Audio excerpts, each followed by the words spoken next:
잠 못 이루는 밤, 당신의 몸을 구하는 법. 안녕하세요, 청취자 여러분. 지금 이 순간에도 침대에 누워 천장을 바라보며 내일 할 일들을 생각하고 계시는 분들이 많을 것입니다.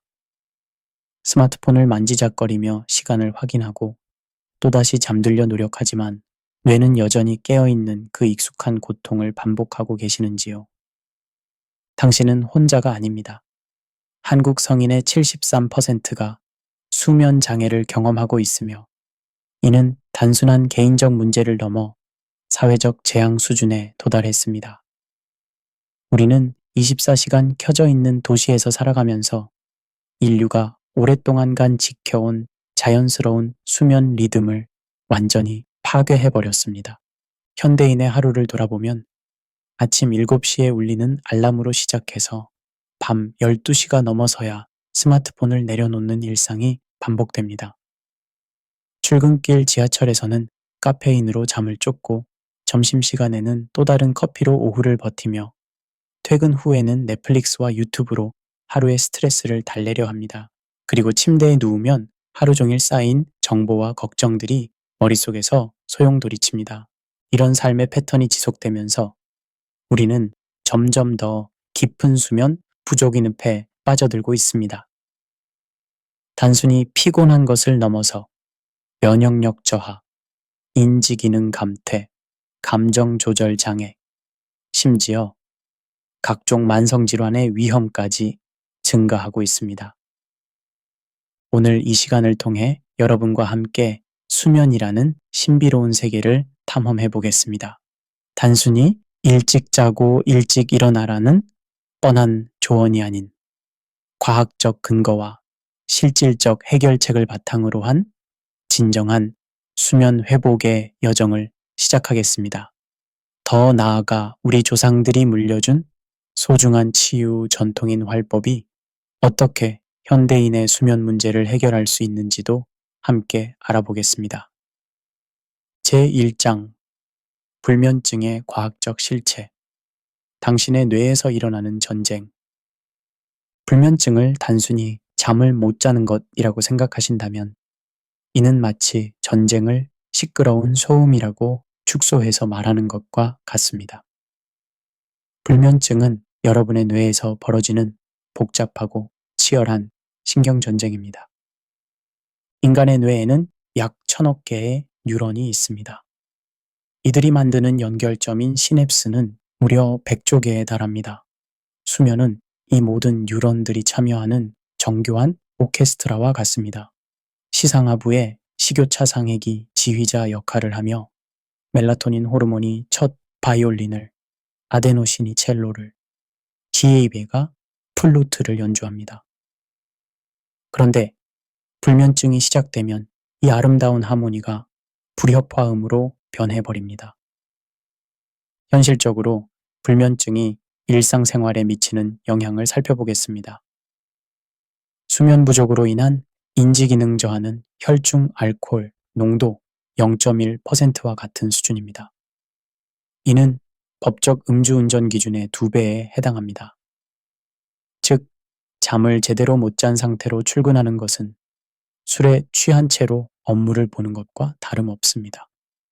업무 현장에서 이런 상태의 직장인들이 내리는 결정들을 상상해 보십시오. 중요한 프레젠테이션에서 집중력이 떨어지고 창의적 아이디어가 나오지 않으며 동료들과의 소통에서 감정 조절이 어려워집니다. 미국의 한 연구에 따르면 수면 부족으로 인한 생산성 저하로 연간 636억 달러의 경제적 손실이 발생한다고 합니다. 신경과학자들이 발견한 놀라운 사실은 불면증 환자의 뇌에서는 과각성 상태가 지속된다는 것입니다. 교감신경계가 마치 비상벨이 계속 울리는 것처럼 활성화되어 있어 뇌는 잠들어야 할 시간에도 깨어있는 상태를 유지하려고 합니다. 이는 우리 조상들이 밤에 포식자로부터 자신을 보호하기 위해 발달시킨 생존 메커니즘이 현대사회에서 역작용을 일으키는 것입니다. 여기서 약간의 냉소적 관점을 덧붙이자면 현대사회는 우리의 뇌를 24시간 깨어있도록 설계된 시스템으로 만들어버렸습니다. 자본주의는 시간은 돈이라는 논리로 수면을 생산성의 적으로 간주하고 기술 발전은 우리에게 언제든 연결되어 있어야 한다는 강박을 심어주었습니다. 그러면서도 정작 피로로 인한 생산성 저하와 의료비 증가라는 더 큰 사회적 비용은 개인에게 떠넘기고 있습니다. 과학적으로 살펴보면 불면증은 크게 세 가지 유형으로 분류됩니다. 입면장애는 잠들기까지 30분 이상 걸리는 상태로 이는 주로 코르티솔 수치의 이상과 관련이 있습니다. 현대인들이 저녁에도 업무 스트레스나 내일에 대한 걱정으로 코르티솔이 높게 유지되면서 발생하는 경우가 많습니다. 유지장애는 밤중에 자주 깨는 상태로 멜라토닌 분비 패턴의 불규칙성이 원인입니다. 특히 중년층에서 많이 나타나는데 이는 나이가 들면서 멜라토닌 분비량이 자연스럽게 감소하기 때문입니다. 하지만 젊은 층에서도 불규칙한 생활 패턴으로 인해 이런 문제가 증가하고 있습니다. 마지막으로 조조각성은 새벽에 일찍 깨어 다시 잠들지 못하는 상태로 이는 우울증과 밀접한 관련이 있습니다. 특히 한국 사회의 경쟁적 문화와 미래에 대한 불안감이 이런 유형의 불면증을 증가시키고 있습니다. 뇌영상학 연구에 따르면 만성불면증 환자들의 뇌에서는 전전두피질의 활성도가 비정상적으로 높게 나타납니다. 이 부위는 의사결정, 계획수립, 걱정 등을 담당하는 영역으로 마치 컴퓨터가 절전 모드로 들어가지 못하고 계속 켜져 있는 상태와 비슷합니다. 현대인들의 복잡한 생각과 끊임없는 정보 처리가 이 영역을 과도하게 자극하고 있는 것입니다.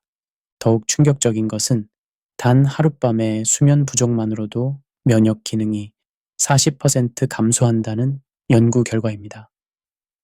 이는 우리 몸의 자연킬러 세포가 제대로 작동하지 않아 암세포나 바이러스 감염에 취약해진다는 의미입니다. 마치 성벽의 파수꾼들이 졸고 있는 동안 적군이 침입하는 것과 같은 상황입니다. 제2장 현대사회가 만들어낸 수면 도둑들. 현대사회는 교묘하고 체계적으로 우리의 수면을 훔쳐가고 있습니다. 이는 무작위적인 현상이 아니라 자본주의 시스템이 생산성과 소비를 극대화하기 위해 의도적으로 설계한 결과입니다. 첫 번째 수면 도둑은 바로 블루라이트입니다. 1879년 에디슨이 백열정후를 발명한 이후 인류는 핵 아진 후에도 활동할 수 있게 되었습니다. 하지만 LED와 스마트 기기의 등장으로 이 문제는 심각한 수준에 도달했습니다. 블루라이트는 파장이 380에서 500 나노미터로 이는 뇌의 송과체에서 멜라토닌 분비를 억제하는 가장 강력한 파장입니다. 일반적인 한국인의 하루를 살펴보면 아침에 스마트폰 알람으로 깨어나 출근길 지하철에서 스마트폰을 보고 사무실에서 하루 종일 모니터를 바라보며 집에 돌아와서도 TV나 태블릿으로 하루를 마감합니다. 이는 하루 종일 멜라토닌 분비를 억제하는 빛에 노출되어 있다는 의미입니다. 연구에 따르면 잠들기 2시간 전에 스마트폰을 사용하면 멜라토닌 분비가 23% 감소합니다. 이는 마치 저녁 8시에 커피 2잔을 마시는 것과 같은 효과입니다. 그런데 아이러니하게도 우리는 잠들지 못해 불안할 때 스마트폰을 더 많이 사용하게 됩니다. 잠이 오지 않으니 유튜브를 보거나 SNS를 확인하고 이것이 다시 멜라토닌 분비를 억제하는 악순환의 완벽한 구조입니다. 두 번째 도둑은 카페인 의존성입니다. 현대인의 90%가 매일 카페인을 섭취하며 이는 인류 역사상 가장 광범위하게 사용되는 정신활성 물질입니다. 한국인의 연간 커피 소비량은 353잔으로 이는 거의 매일 한 잔씩 마시는 수준입니다. 카페인의 반감기는 6에서 8시간으로 오후 2시에 마신 커피는 밤 10시에도 여전히 혈중에 25%가 남아 있습니다. 여기서 약간의 냉소적 관점을 덧붙이자면 커피 체인점들이 전 세계적으로 확산되는 것은 우연이 아닙니다. 이들은 수면 부족으로 피곤한 사람들에게 카페인을 판매하여 더욱 수면을 방해하고 다시 카페인이 필요하게 만드는 완벽한 비즈니스 모델을 구축했습니다. 커피 문화라는 포장으로 카페인 중독을 정상화시키면서 정작 수면 부족으로 인한 건강 문제는 개인의 책임으로 돌리고 있습니다. 세 번째 도둑은 소음 공해입니다. 서울의 평균 소음 수준은 55에서 65데시벨로 세계보건기구가 권장하는 수면 적정 소음인 30데시벨을 크게 초과합니다. 24시간 돌아가는 도시의 소음은 우리가 의식하지 못하는 사이에도 뇌의 수면을 방해합니다. 뇌는 수면 중에도 청각 정보를 계속 처리하며 40데시벨 이상의 소음은 깊은 수면 단계를 방해합니다. 특히 아파트 문화가 발달한 한국에서는 층간소음, 도로소음, 에어컨, 실외기 소음 등이 복합적으로 작용합니다.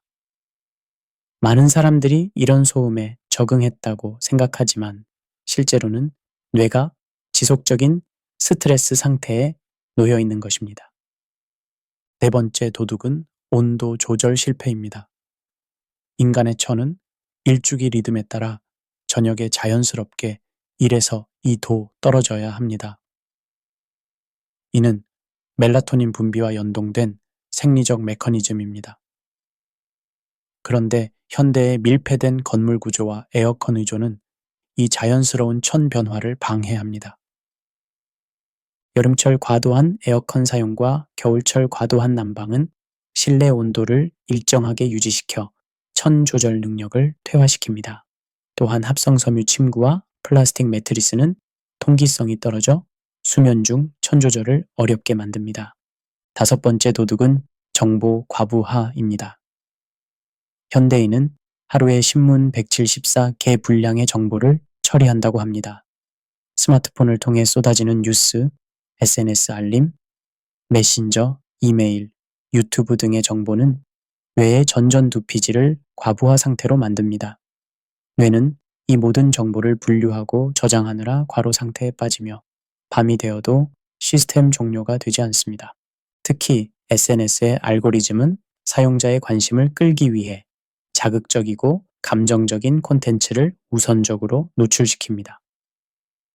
이런 내용들은 뇌를 각성 상태로 만들어 수면을 방해합니다.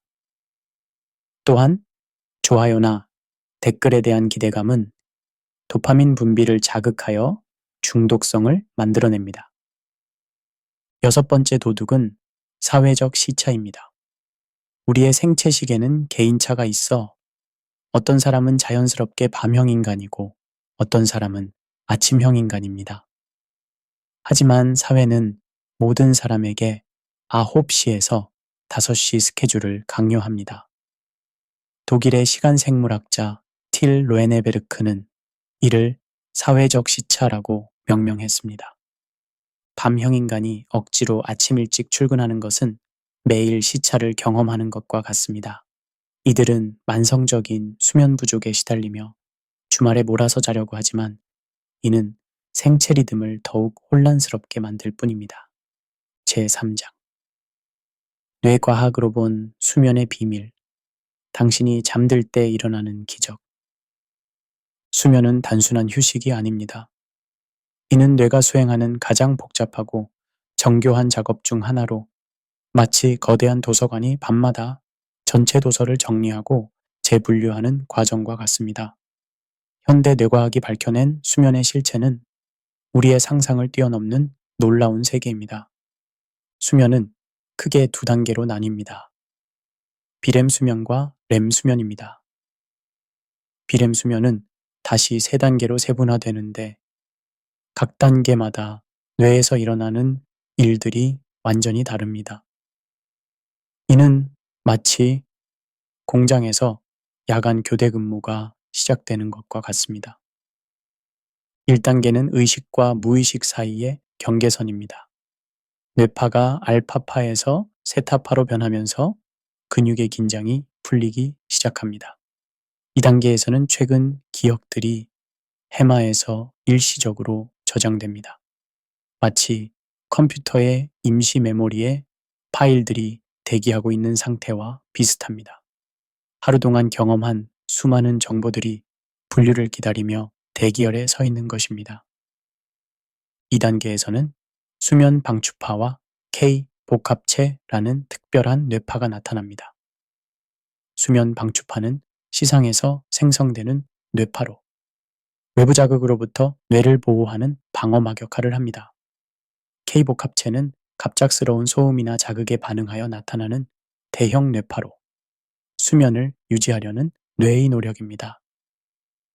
동시에 뇌의 온도가 떨어지면서 신진대사가 감소하고 성장 호르몬의 분비가 시작됩니다. 3단계는 서파수면 또는 깊은 잠이라고 불립니다.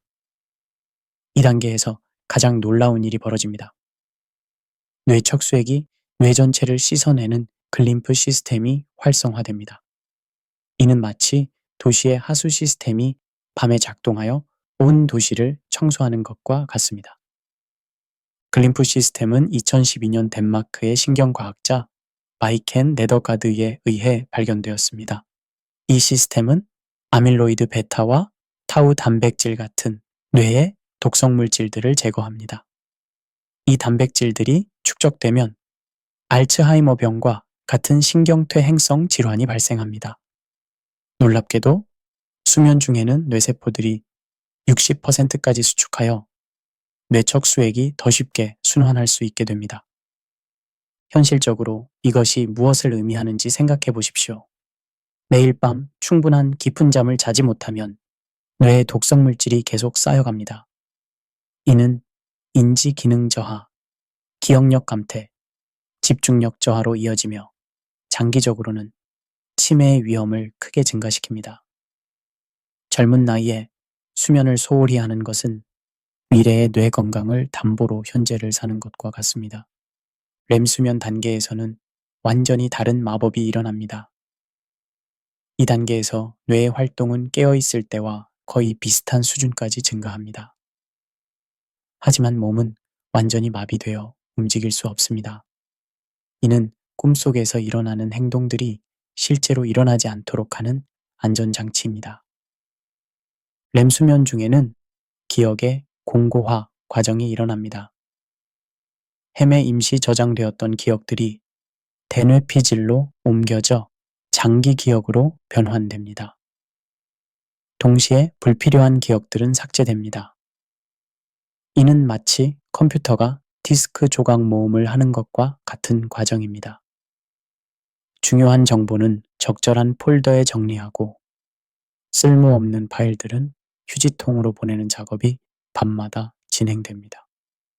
여기서 약간의 냉소적 관점을 덧붙이자면 현대사회는 이런 중요한 뇌청소 시간을 빼앗아가면서도 알츠하이머병 치료에 수조 원을 투자합니다.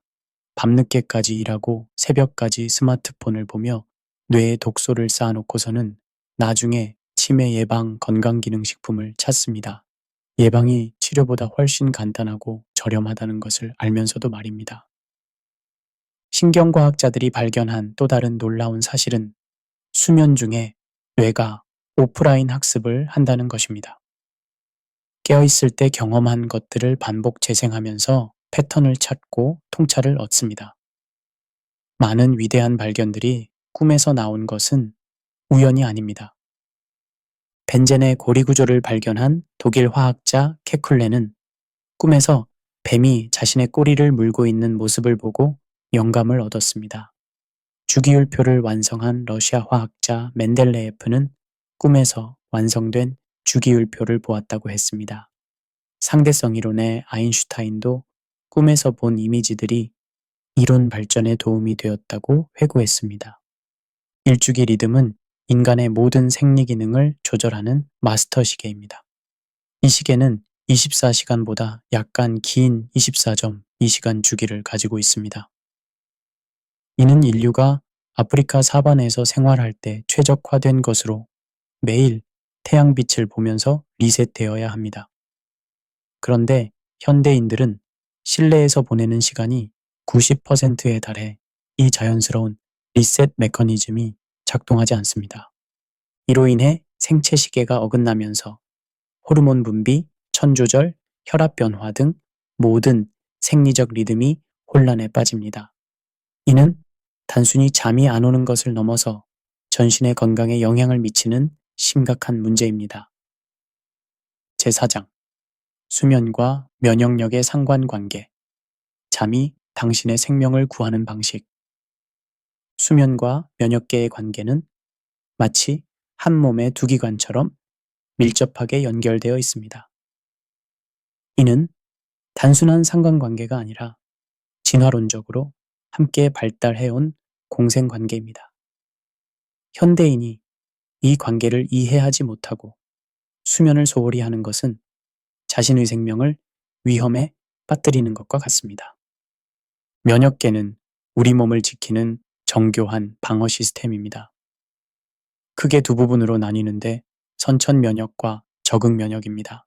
선천 면역은 몸의 첫 번째 방어선으로 백혈구, 대식세포, 자연 살해세포 등이 즉시 반응합니다. 적응 면역은 T세포와 B세포가 특정 병원체를 기억하고 맞춤형 공격을 수행합니다. 수면 부족이 면역계에 미치는 영향은 즉각적이고 치명적입니다. 단 하룻밤만 잠을 못 자도 자연 살해세포의 활성도가 70%까지 감소합니다. 이 세포들은 암세포와 바이러스에 감염된 세포를 찾아 제거하는 특수부대와 같은 역할을 합니다. 현실적으로 이것이 무엇을 의미하는지 생각해 보십시오. 밤새 야근을 하거나 시험 공부를 하느라 잠을 못 잔 다음 날, 당신의 몸은 암세포나 바이러스와 싸울 능력이 30%밖에 남지 않는다는 것입니다. 한국의 직장 문화에서 흔히 볼 수 있는 밤샘 회식이나 야근 문화가 얼마나 건강에 해로운지 과학적으로 입증되는 대목입니다. 회사에서 열정이라고 포장하는 수면 부족이 실제로는 직원들의 면역력을 파괴하고 있는 것입니다. 더욱 놀라운 것은 수면 부족이 백신의 효과도 떨어뜨린다는 연구 결과입니다. 독감 백신을 맞기 전 일주일 동안 하루 평균 6시간 미만으로 잔 사람들은 7시간 이상 잔 사람들보다 항체 생성량이 50% 적었습니다. 이는 마치 군대에 무기를 공급했는데 절반만 작동하는 것과 같습니다. 수면 중에는 성장 호르몬의 분비가 평소보다 3에서 5배 증가합니다. 이 호르몬은 단순히 키를 크게 하는 것이 아니라 손상된 조직을 복구하고 새로운 세포를 생성하는 데 필수적입니다. 특히 피부, 근육, 뼈의 재생이 활발하게 일어납니다. 충분한 수면을 취하지 않으면 상처 치유가 늦어지고 근육 회복이 지연되며 피부 노화가 가속화됩니다. 여기서 약간의 냉소적 관점을 덧붙이자면 수억 원짜리 항노화 시술을 받으면서도 정작 가장 강력한 항노화 치료법인 충분한 수면은 등한시하는 현대인들의 모순을 보게 됩니다. 밤늦게까지 화장품 쇼핑을 하고 피부과 시술을 받으면서 정작 피부 재생에 가장 중요한 수면 시간을 줄이고 있는 것입니다. 염증 반응과 수면의 관계도 매우 복잡합니다. 급성염증은 몸을 보호하는 정상적인 반응이지만 만성염증은 거의 모든 질병의 원인이 됩니다. 수면 부족은 염증 지표들을 증가시켜 만성염증 상태를 유발합니다. 이런 만성염증은 심혈관 질환, 당뇨병, 암, 우울증 등 다양한 질병의 원인이 됩니다. 특히 주목할 점은 수면과 장내 미생물, 생태계의 관계입니다. 최근 연구에 따르면 인간의 장에는 100조 개의 미생물이 살고 있으며 이들은 면역계의 70%를 담당합니다.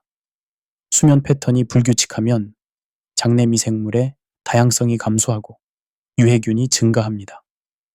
현실적으로 이것이 일상생활에 어떤 영향을 미치는지 살펴보겠습니다. 수면 부족으로 장내 환경이 악화되면 소화불량, 변비, 설사 등의 소화기 증상이 나타납니다. 또한 장에서 생성되는 세로토닌의 양이 줄어들어 기분이 우울해지고 불안감이 증가합니다. 장노의 축이라는 개념이 주목받고 있습니다. 장내 미생물들이 세로토닌과 가바 같은 신경 전달 물질을 생산하여 뇌의 기분과 수면에 영향을 줍니다. 동시에 뇌의 스트레스 반응이 장내 환경을 변화시킵니다. 이는 선순환 또는 악순환의 고리를 만들어냅니다. 수면의 면역학적 기능 중 가장 흥미로운 것은 면역 기억의 형성입니다. 수면 중에 T세포들이 과거에 만났던 병원체들의 정보를 정리하고 기억을 강화합니다. 이는 마치 도서관 사서가 밤에 책들을 정리하여 나중에 더 쉽게 찾을 수 있게 하는 것과 같습니다. 충분한 수면을 취하지 않으면 이런 면역 기억이 제대로 형성되지 않아 같은 감염에 반복적으로 노출될 위험이 증가합니다. 스트레스 호르몬인 코르티솔의 분비 패턴도 수면과 밀접한 관련이 있습니다. 정상적인 경우 코르티솔은 아침에 높고 저녁에 낮아집니다. 하지만 수면 장애가 있으면 이 패턴이 깨져서 밤에도 코르티솔이 높게 유지됩니다. 코르티솔이 지속적으로 높으면 면역세포들의 기능이 억제되어 감염에 취약해집니다. 제5장 수면 위생학의 실전 적용, 과학에 기반한 완벽한 잠자리 만들기. 수면 위생학은 단순한 습관의 나열이 아닙니다. 이는 수십 년간의 연구 결과를 바탕으로 한 과학적 체계입니다. 마치 요리에 정확한 레시피가 있듯이 좋은 수면에도 정확한 공식이 있습니다. 이제 이론을 넘어서 실제 생활에 적용할 수 있는 구체적인 방법들을 알아보겠습니다. 환경 최적화부터 시작해 보겠습니다. 침실의 온도는 18에서 20도가 이상적입니다. 이는 천이 자연스럽게 떨어지는 생리적 과정을 돕습니다. 천이 1도 떨어질 때마다 뇌는 더 깊은 잠에 빠질 준비를 합니다. 한국의 여름철 같은 무더위나 겨울철 과도한 난방은 이 자연스러운 과정을 방해합니다. 현실적으로 18에서 20도를 유지하는 것이 어려울 수 있지만 최소한 잠들기 1시간 전부터 에어컨이나 히터를 조절하여 적정 온도를 만들어야 합니다. 또한 통기성이 좋은 잠옷과 침구를 선택하여 수면 중 천 조절을 도와야 합니다. 습도는 40에서 60%가 적절합니다. 너무 건조하면 코나 목이 마르고 기침이 나서 자주 깨게 되고 너무 습하면 불쾌감으로 수면이 방해됩니다. 특히 한국의 장마철이나 겨울철 건조한 실내에서는 가습기나 제습기를 적절히 사용해야 합니다. 조명 관리는 더욱 정교해야 합니다. 오후 6시부터는 점진적으로 조명을 어둡게 하고 잠들기 2시간 전부터는 블루라이트를 완전히 차단해야 합니다. 이는 멜라토닌 분비를 자연스럽게 유도합니다. 스마트폰, 컴퓨터, TV 등의 화면에서 나오는 블루라이트를 차단하는 안경이나 필터를 사용하는 것도 좋은 방법입니다. 여기서 약간의 냉소적 관점을 덧붙이자면 수면 환경가에서는 수백만 원을 투자하면서도 정작 가장 중요한 것인 규칙적인 수면 시간은 지키지 않는 사람들을 자주 봅니다. 최고급 매트리스와 베개를 사도 매일 다른 시간에 자고 일어난다면 효과가 제한적입니다. 가장 비싼 매트리스보다 일정한 생활 리듬이 더 중요합니다. 침구 선택도 과학적 근거가 있습니다. 매트리스는 척추의 자연스러운 곡선을 유지할 수 있을 정도의 지지력이 있어야 합니다. 너무 단단하면 어깨나 엉덩이 같은 압점이 생겨 혈액순환을 방해하고 너무 부드러우면 척추 정렬이 틀어집니다. 개인의 체중, 수면 자세, 선호도에 따라 적절한 경도를 선택해야 합니다. 베개의 높이는 수면 자세에 따라 달라야 합니다. 옆으로 자는 사람은 어깨 높이만큼의 베개가 필요하고, 등으로 자는 사람은 목의 자연스러운 곡선을 유지할 정도의 높이가 적절합니다. 엎드려 자는 습관은 목과 허리에 부담을 주므로 가급적 피해야 합니다. 수면 스케줄의 규칙성은 가장 중요한 요소입니다. 매일 같은 시간에 자고 일어나는 것이 어떤 수면제보다 강력합니다. 생체시계는 일정한 패턴을 좋아하며 불규칙한 스케줄은 시계를 혼란시킵니다. 주말에 늦잠을 자는 것은 사회적 시차를 만들어 월요일 아침을 더욱 힘들게 만듭니다. 취침 전 루틴은 뇌에게 수면 신호를 보내는 중요한 의식입니다. 일정한 순서로 하는 활동들이 조건화를 통해 수면을 유도합니다. 예를 들어 따뜻한 물로 샤워하기, 차 마시기, 가벼운 독서하기, 스트레칭 등의 순서를 매일 반복하면 뇌가 이를 수면 신호로 인식하게 됩니다. 식사 타이밍도 수면에 큰 영향을 줍니다. 잠들기 3시간 전까지는 식사를 마쳐야 합니다. 소화 과정에서 천이 상승하고 교감신경이 활성화되어 수면을 방해하기 때문입니다. 특히 매운 음식, 기름진 음식, 과도한량의 식사는 소화에 더 많은 에너지가 필요해 수면을 더욱 방해합니다. 카페인 관리는 더욱 정교해야 합니다. 카페인의 반감기는 개인차가 있지만 평균 6시간입니다. 따라서 오후 2시 이후에는 카페인 섭취를 피해야 합니다. 커피뿐만 아니라 녹차, 초콜릿, 그리고 특정한 일부 의약품에도 카페인이 들어있으므로 주의해야 합니다. 알코올은 더욱 교묘한 수면 방해꾼입니다. 초기에는 진정 효과로 쉽게 잠들게 하지만 몇 시간 후 대사되면서 각성 효과를 나타냅니다. 이는 새벽에 갑자기 깨어나게 만드는 주요 원인입니다. 또한 알코올은 REM 수면을 억제하여 수면의 질을 떨어뜨립니다. 운동 타이밍도 중요합니다. 규칙적인 운동은 수면의 질을 향상시키지만 잠들기 3시간 전에는 격렬한 운동을 피해야 합니다. 운동으로 인한 천상승과 엔돌핀 분비가 각성을 유발할 수 있습니다. 대신 가벼운 스트레칭이나 요가는 근육을 이완시켜 수면에 도움이 됩니다. 낮잠은 양날의 검입니다. 20분 이내의 짧은 낮잠은 오후의 각성도를 높이지만 30분 이상 자거나 오후 3시 이후에 자면 밤잠을 방해합니다. 낮잠은 수면 압력을 감소시켜 밤에 잠들기 어렵게 만듭니다. 스트레스 관리는 수면 위생의 핵심입니다. 잠자리에서 걱정하는 것은 침실을 불안의 공간으로 만듭니다. 걱정은 따로 시간을 정해서 하고 침실은 오직 수면을 위한 공간으로만 사용해야 합니다. 침대는 잠자는 곳이지 스마트폰을 보거나 일하는 곳이 아닙니다. 20분 규칙은 매우 중요합니다.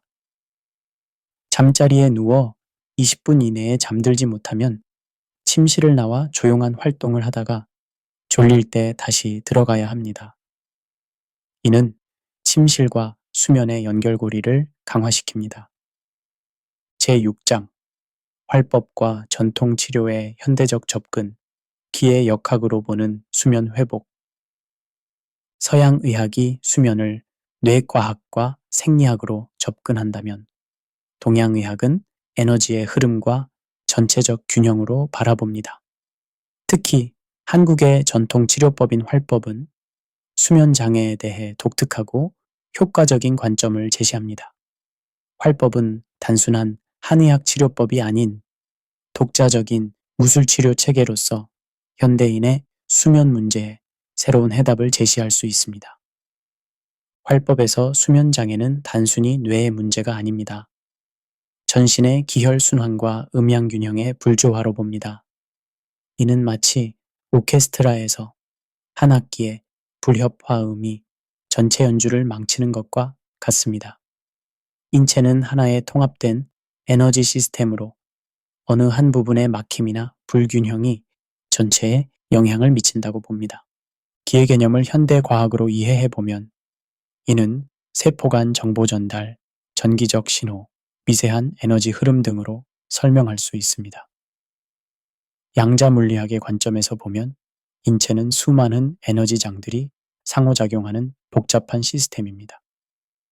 활법은 이런 에너지 흐름의 불균형을 감지하고 조정하는 고도의 기술입니다.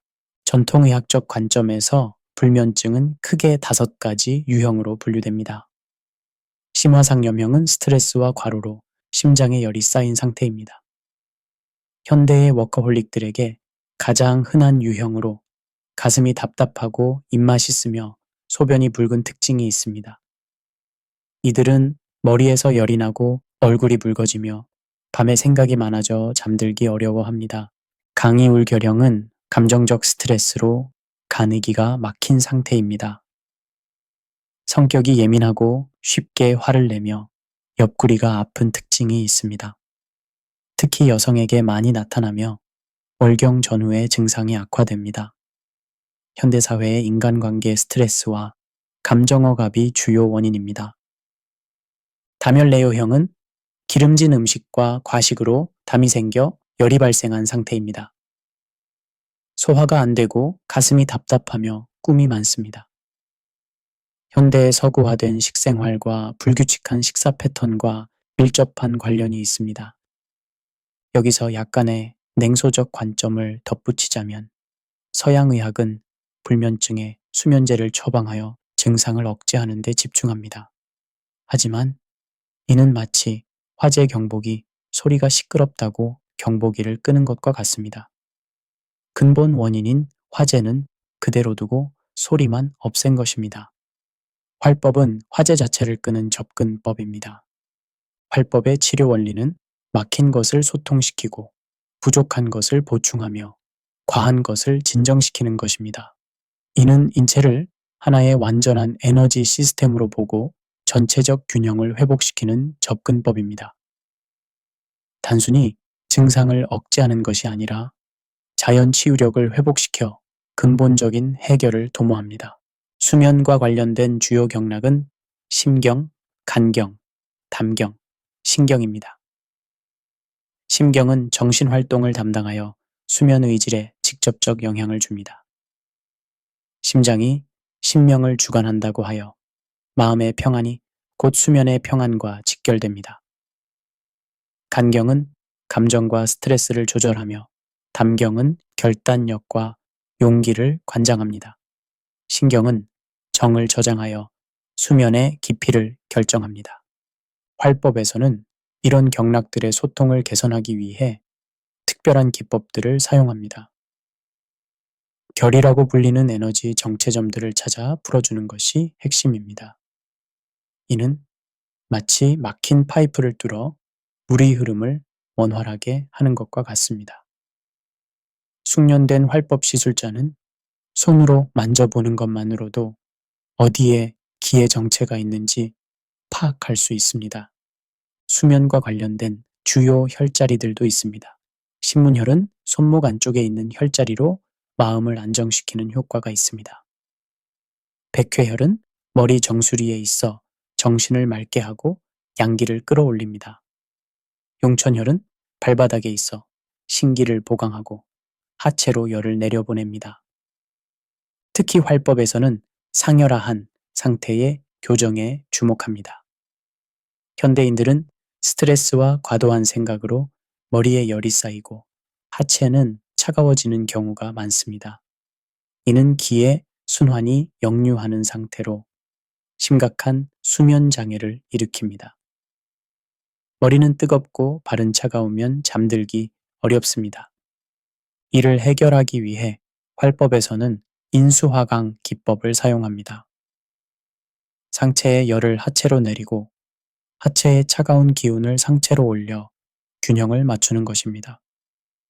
이는 마치 온탕과 냉탕의 물을 적절히 섞어 적정 온도를 만드는 것과 같습니다. 활법의 독특한 점은 시술자의 기가 직접 환자에게 전달된다는 것입니다. 숙련된 활법 시술자는 자신의 내공을 통해 환자의 기혈순환을 개선시킬 수 있습니다. 이는 서양의학으로는 설명하기 어려운 현상이지만 양자물리학의 관점에서는 에너지 전달과 공명 현상으로 이해할 수 있습니다. 현대 과학이 활법의 효과를 입증하기 시작했습니다. 활법 치료 후 뇌파 검사를 하면 알파파와 세타파가 증가하는 것을 확인할 수 있습니다. 이는 뇌가 이완 상태로 변화했다는 의미입니다. 또한 심박변이도 검사에서도 활법 치료 후 부교감 신경 활성도가 증가하는 것을 볼 수 있습니다. 활법과 현대의학의 통합적 접근이 가장 효과적입니다. 급성 증상에는 현대의학의 신속한 대응이 필요하고 만성적 체질 개선에는 활법의 근본적 접근이 유효합니다. 특히 수면제에 의존하고 있는 환자들에게 활법은 새로운 희망을 제시합니다. 활법 치료를 받을 때는 시술자의 실력과 경험이 매우 중요합니다.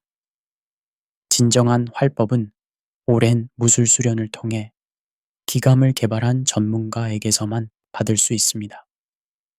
단기간의 교육으로는 진정한 활법의 깊이를 익힐 수 없습니다.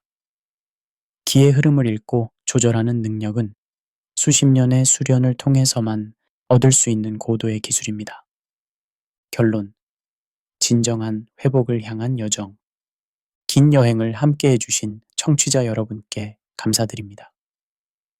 우리는 수면이라는 신비로운 세계를 과학적, 철학적, 그리고 전통의학적 관점에서 탐험해 보았습니다.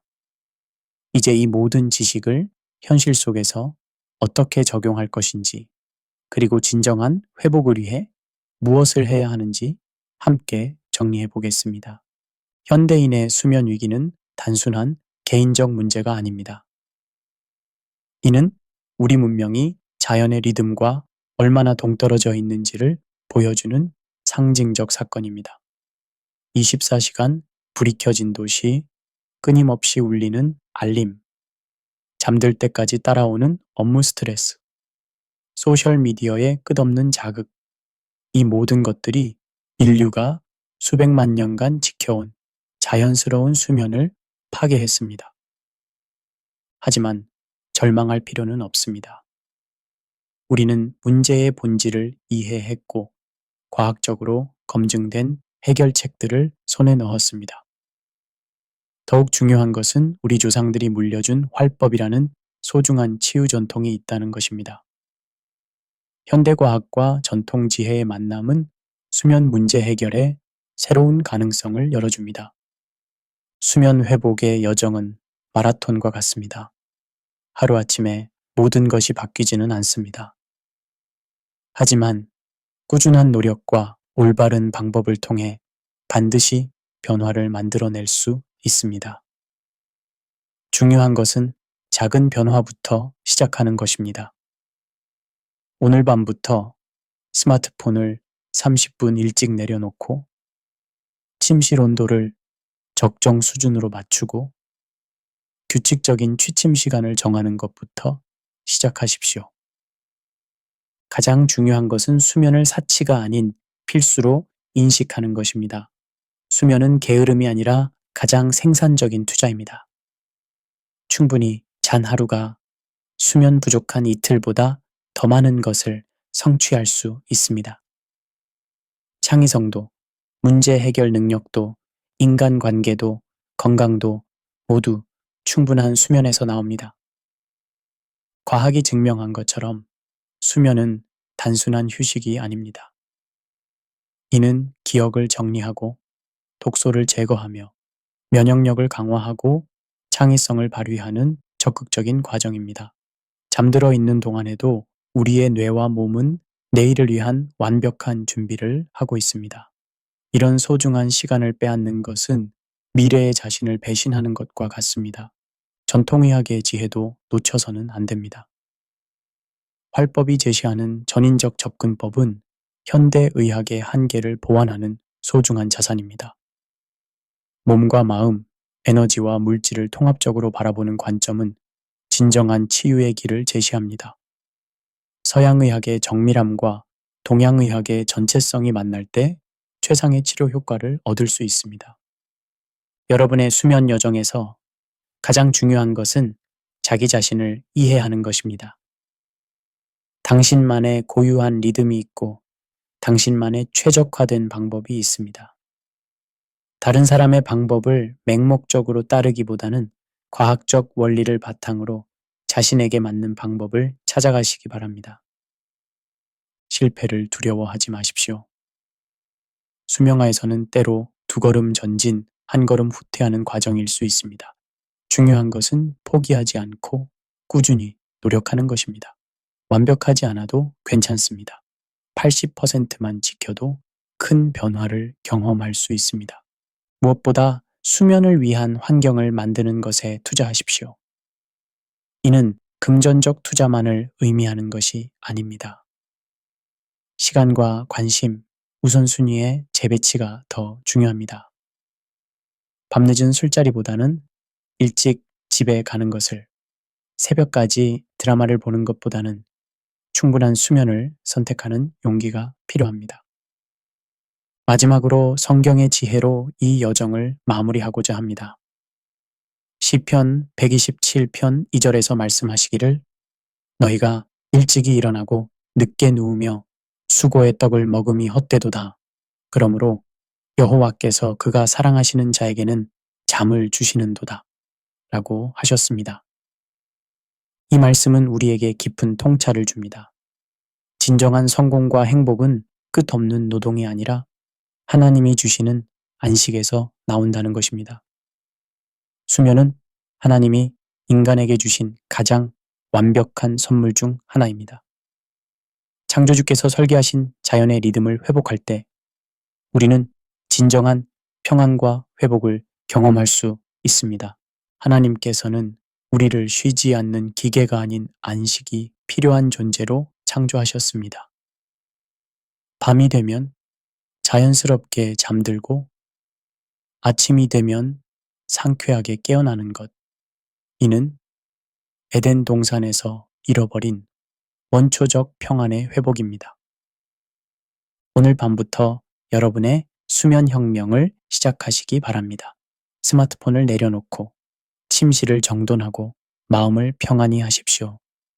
그리고 하나님이 주시는 단잠 속에서 내일을 위한 새로운 힘을 얻으시길 바랍니다. 충분한 수면은 단순히 피로 회복이 아닌 영혼의 재충전과 하나님과의 깊은 교제의 시간입니다.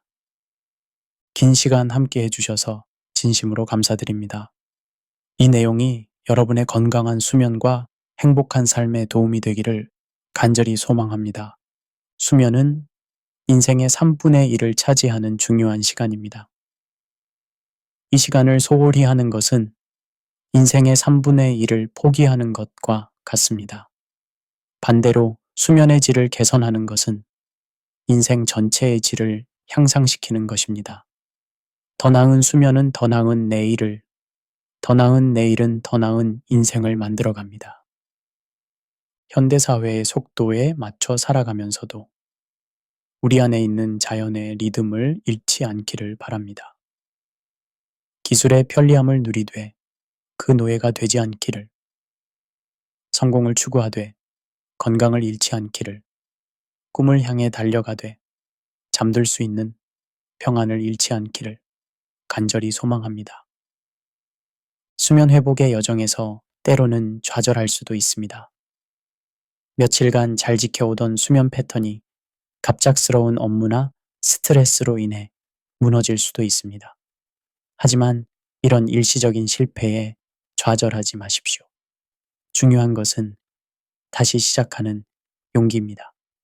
나무가 바람에 휘어져도 뿌리가 튼튼하면 다시 일어서듯이 올바른 원칙을 이해하고 있다면 언제든 다시 시작할 수 있습니다. 여러분 각자의 상황은 다를 것입니다. 어떤 분은 업무상 야근이 불가피할 수도 있고 어떤 분은 육아로 인해 연속된 수면이 어려울 수도 있습니다. 어떤 분은 신체적 질환으로 인해 수면에 어려움을 겪을 수도 있습니다. 완벽한 조건이 갖춰질 때까지 기다리지 마십시오. 주어진 조건 안에서 최선을 다하되 점진적인 개선을 위해 노력하십시오. 수명에서는 개인의 노력만으로는 한계가 있습니다. 가족의 이해와 협조가 필요하고 직장 문화의 변화도 필요합니다. 우리 사회 전체가 수면의 중요성을 인식하고 건강한 수면 문화를 만들어 가야 합니다.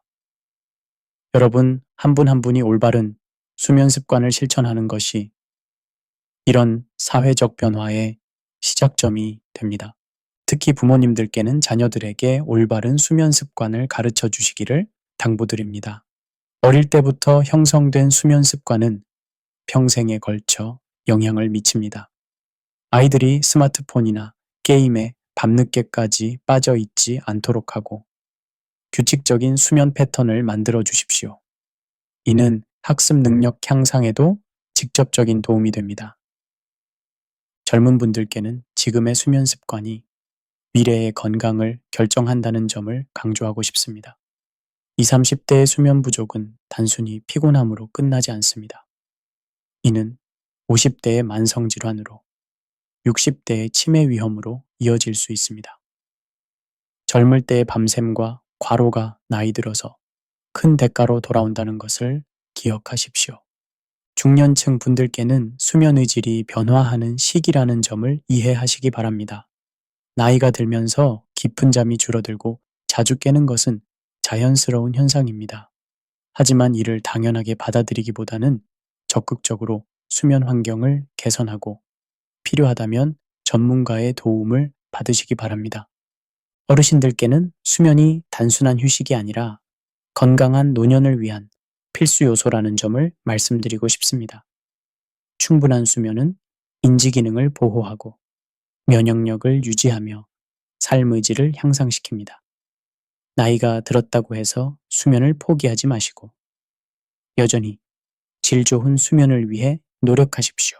활법과 같은 전통 치료법에 관심을 가져보시기도 바랍니다. 서양 의학적 치료와 함께 전통적인 접근법을 병행하면 더 좋은 결과를 얻을 수 있습니다. 하지만 검증되지 않은 치료법에 의존하기보다는 경험이 풍부한 전문가를 찾아 상담받으시기 바랍니다. 수면제에 의존하고 계신 분들께는 점진적인 약물 감량을 통해 자연스러운 수면 능력을 회복하시기를 권합니다.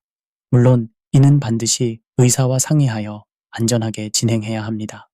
약물 치료가 필요한 경우도 있지만 장기적으로는 자연스러운 수 능력을 되찾는 것이 목표가 되어야 합니다.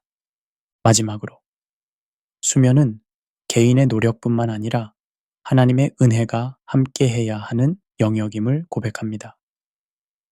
우리가 아무리 완벽한 환경을 만들고 올바른 습관을 실천해도 진정한 평안과 안식은 창조주 하나님께서 주시는 선물입니다. 잠들기 전 하루를 돌아보며 감사의 기도를 드리고 내일에 대한 걱정을 하나님께 맡기는 시간을 가져보십시오.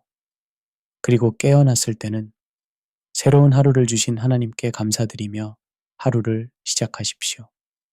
이런 영적인 차원의 평안이 육체적인 수면 의지를 크게 향상시킬 것입니다. 모든 분들께 평안한 밤과 상쾌한 아침이 함께 하시길 기원합니다. 오늘 밤부터 새로운 수면 습관을 시작하시고 건강하고 행복한 삶을 누리시기 바랍니다. 이 오디오북을 끝까지 들어주신 모든 분들께 다시 한번 깊은 감사를 드립니다. 여러분의 소중한 시간을 저희와 함께 해주셔서 정말 감사합니다. 이 내용이 여러분의 삶에 실질적인 도움이 되기를 진심으로 바라며 더 건강하고 행복한 내일을 위해 함께 노력해 나가기를 소망합니다. 더 많은 건강 정보와 전통의학의 지혜를 원하신다면 저희 유튜브 채널 건강한 삶의 지혜를 구독해 주시기 바랍니다. 구독 버튼을 누르시고 알림 설정까지 해주시면 새로운 영상이 올라올 때마다 가장 먼저 소식을 받아보실 수 있습니다. 여러분의 관심과 응원이 더 나은 콘텐츠를 만드는 원동력이 됩니다. 댓글로 여러분의 수면 개선 경험이나 궁금한 점들을 남겨주시면 다음 영상 제작에 참고하겠습니다. 여러분과의 소통을 통해 더욱 유익하고 실용적인 내용들을 준비하도록 하겠습니다. 건강한 몸과 마음, 그리고 영혼의 평안이 여러분과 여러분의 가정에 늘 함께 하시기를 기도드립니다. 감사합니다.